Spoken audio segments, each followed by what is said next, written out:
Hi, my name is Indra, and I'm a policy and country manager at the Extractive Industry Transparency Initiative International Secretariat, based in Oslo, Norway. So the EIT's mission is to promote understanding of natural resource management, strengthen public and corporate governance, and provide the data to inform greater transparency and accountability in the mining, oil, and gas sector, the extractive sector. By becoming a member of the ITI, countries commit to disclose information along the extractive industry value chain, from how extraction rights are awarded to how revenues make their way through government agencies and how they benefit the public. Through participation in the EITI, 54 countries have agreed to a common set of rules governing what has to be disclosed, how, and when, which is called the Eiti Standard.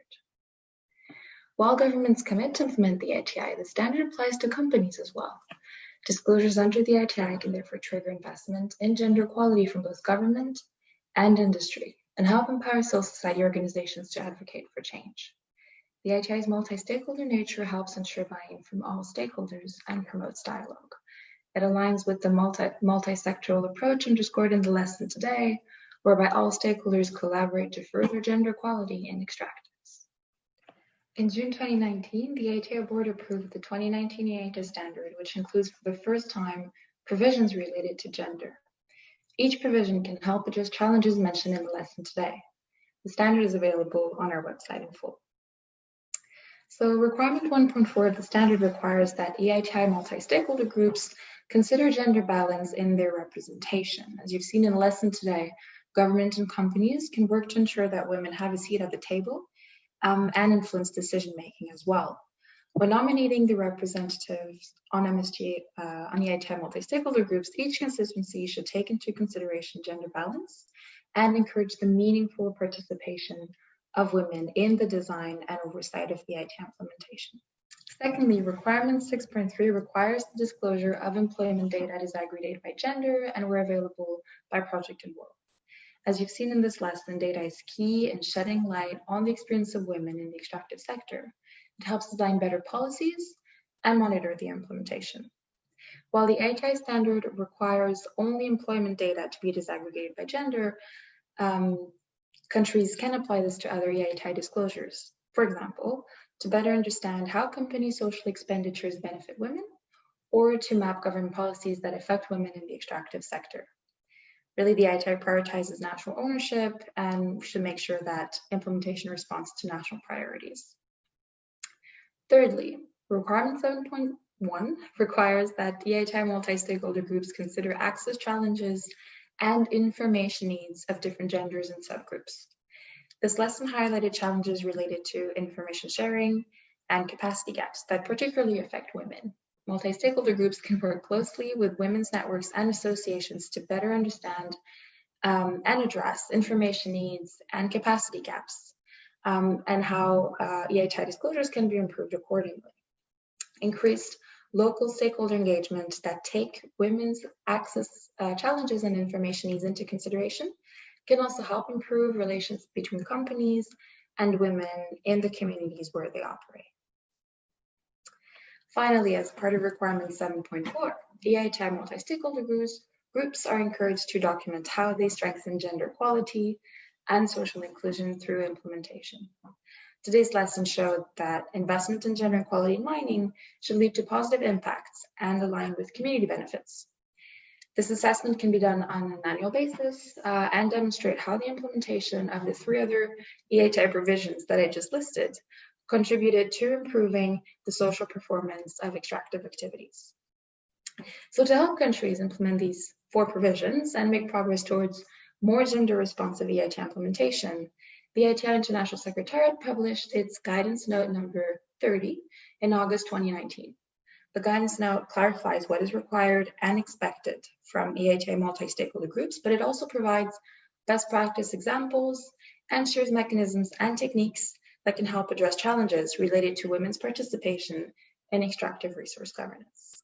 A year later, in June 2020, the EITI International Secretariat took stock of the implementation of these gender-related provisions, providing a baseline to monitor progress in the long term and to identify countries that have been moving ahead in the 12 months since the launch of the 2019 EITI Standard.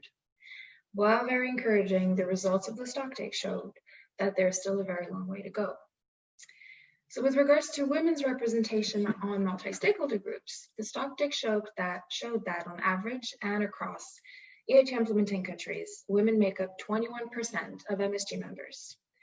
There were, however, very significant differences from one country to another, with some countries like Trinidad and Tobago, where women make up 73% of MSG members, and other countries where no women sit on the MSG. Some countries have already taken steps to improve gender balance in MSGs, like Afghanistan, which is developing a gender and diversity policy.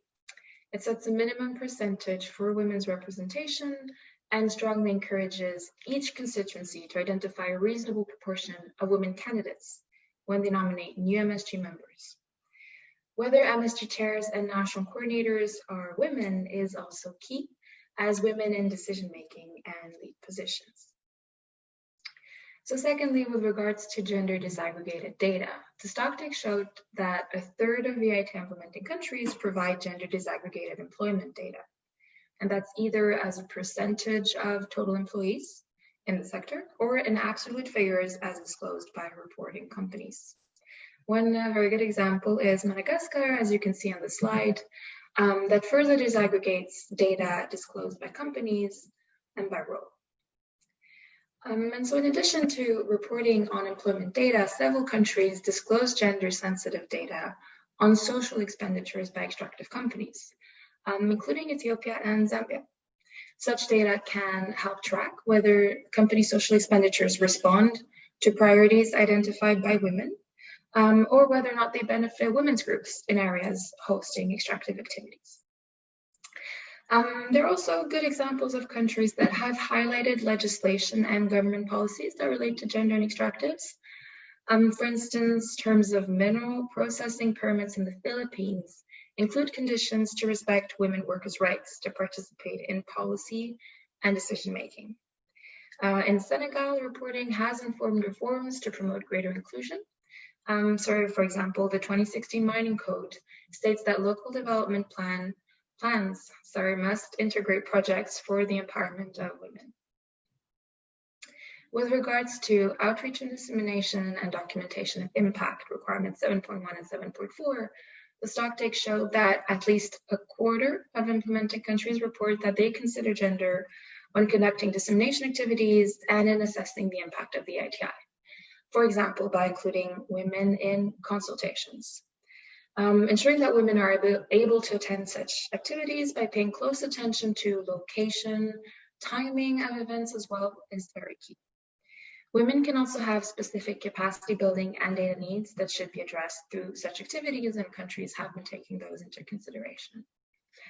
In the Philippines, EITI outreach activities target female leaders in mining communities. A study is underway to better understand the role and experiences of women in the country's mining sector, and also to formulate policy recommendations to address the challenges they face.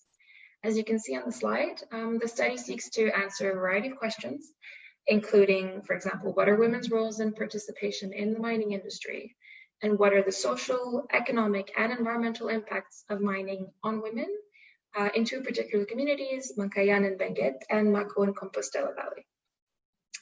Another interesting example is Mali, where women's feedback is taken into account on annual assessments of impact of EIT implementation, and results from all the surveys are presented disaggregated by gender.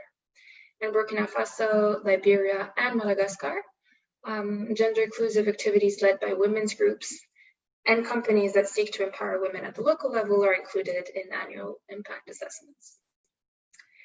So what's next? Over the next year, the Eiti International Secretariat will support countries in implementing the provisions of the Eiti Standard, including through disseminating a guidance note, working closely with partner organizations, and documenting best practices and impact stories to facilitate peer learning.